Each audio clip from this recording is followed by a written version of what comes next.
What's going on, guys? Long D here with Tactiholics.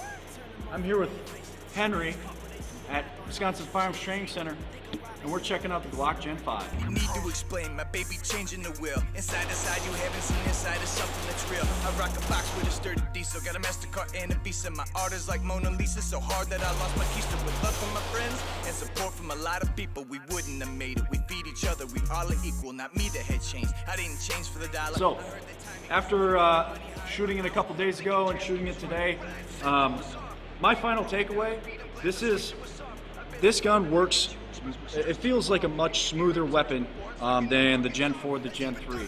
My Gen 3 Glock 34, very smooth, but this matches it even though it doesn't have any aftermarket parts. So the ergonomics, the ambidextrous slide lock, the cutout down here, the flared magwell, allows the weapon to be used in a more efficient manner.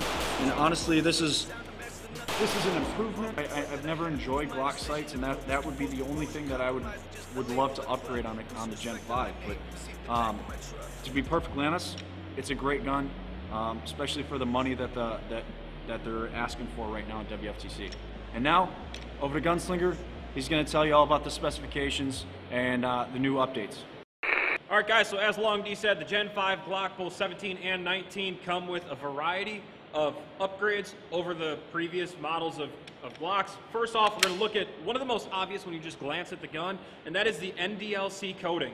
So basically, this coating is on here to add to the lubricity and the smoothness of the slide movement on the frame of the gun, as well as give it more resilience and more protection. If you look at the front of the gun here, actually before we get there, as Long D mentioned, the sights are just Glock sights. I mean, they're the field goal post with a little dot in the front. These are plastic sights. Night sights are an option to be ordered with the Gen 5. I would highly recommend that, or at least recommend swapping out the plastic sights. I've never had a set of these fall off or break, but they are more susceptible to giving you issues than a steel sight would be, whether that's a night sight or not. But looking at the front of the muzzle here, we have a tapered cut, and that's going to aid in the reholsterability. So it's going to prevent and minimize your possibility for snagging when you're trying to reholster the gun. It's going to help seat that gun in your holster nice and smooth. Also, the crown of the barrel has been sunken in a little bit, so if you do drop the gun muzzle down into the dirt or on the ground in some capacity, it's going to help protect the crown of that gun quite a bit and not damage the front of the barrel. The internals of the gun are pretty much, as far as I can tell, at least on the upper half of the gun, they're going to be congruent with the Gen 4s. You have a dual guide rod spring. You have basically everything looks the same on the inside of the upper. However, when you get down to the lower, there's one trigger pin here that's holding in your locking block in the front half of your trigger assembly and all that goodies in there. I'm not sure why they did this. They cut out one of the springs that was, you could see it if you look at the Gen 4s, there's two roll pins there. This is only one. And I do know that Glock also reduced the number of trigger parts in here. So this gun has fewer components in the trigger system than the Gen 4 Glock. I'm not sure why they did that. And the trigger really honestly feels the same to me as all the other Glock triggers that I've shot, particularly the Gen 3s and the Gen 4s. So I don't know if there's any difference in there. Perhaps it's just something to help possibly mitigate issues by the less moving parts you have inside the gun. But that's definitely something worth mentioning on the outside of the gun and on the inside of the Gen 5.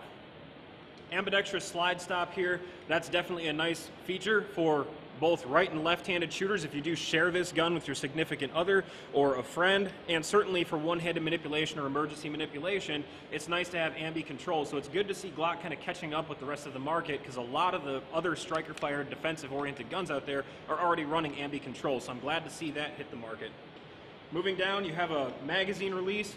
Just like the Gen 4, nice and oversized. I'm really glad to see that this stayed on the gun. I'm also really glad to see that the Gen 4 grip texturing stayed on the gun. Really nice and sticky in the hand. And certainly for those people out there that want a little bit more aggression, you can obviously add your Talon grip tape or do your custom stipple jobs and stuff like that.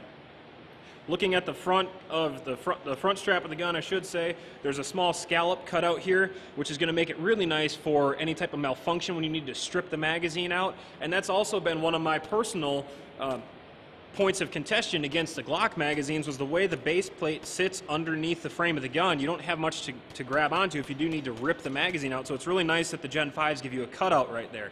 You'll also probably notice while we're zoomed in on the bottom of the gun, We have a flared out magazine well that's going to help aid in the speed in which you can reload this firearm. So it doesn't infringe whatsoever with your grip. Even with big hands, it's not coming into any type of negative contact with my hand. It's not going to be intrusive if you are carrying possibly the 19 or even the 17 inside the waistband, because it's not that big of a flare on the outside, but it's just enough, I feel like, to really help get those mags in with a little bit more speed, a little bit more efficiency than the previous model Glocks. Well, there you have it, guys. I want to give a big shout out to Wisconsin Firearms Training Center for lending us or allowing us to use their Gen 5 Glock 17 and Glock 19. Outstanding gun. I really didn't expect anything different. I mean, Glock is known for what they do because they do what they do very well, and I think that the improvements and enhancements that they made to the Gen 5 are certainly such that if I was going to go out and purchase a Glock, I'd probably look for a Gen 5. Now, if you own a Gen 3 or 2 or 4, what have you, Gen 2, 3, or 4, I don't know that I can't tell you to drop your gun and go buy this one, but I certainly think that it's good enough, and I like it more than the other generations of Glock that I would invest my money in a Gen 5. So there you have it, guys. That's what I think. That's what Long D thinks. Great gun, great enhancements, awesome price offered here at Wisconsin Firearms Training Center. They're one of the few dealers in the country that actually have these guns in stock and ready to sell out the door and ready to ship out. So we'll link down below to their website. You guys can go there if you're interested in purchasing one of these guns, and be sure to tell them who sent you. They support Tactiholics in a really cool way, so it never really hurts for them to hear that we're helping drive traffic to them because they have a great facility out here. So we'll see you next time, but we never quit.